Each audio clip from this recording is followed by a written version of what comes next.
Okey, untuk pengetahuan ya,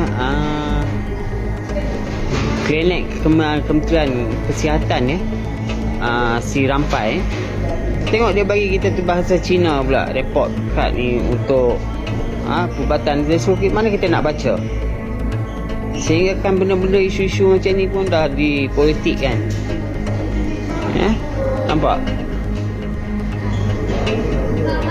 ya. Sepatutnya benda-benda macam ni jangan dipolitikkan lah ya.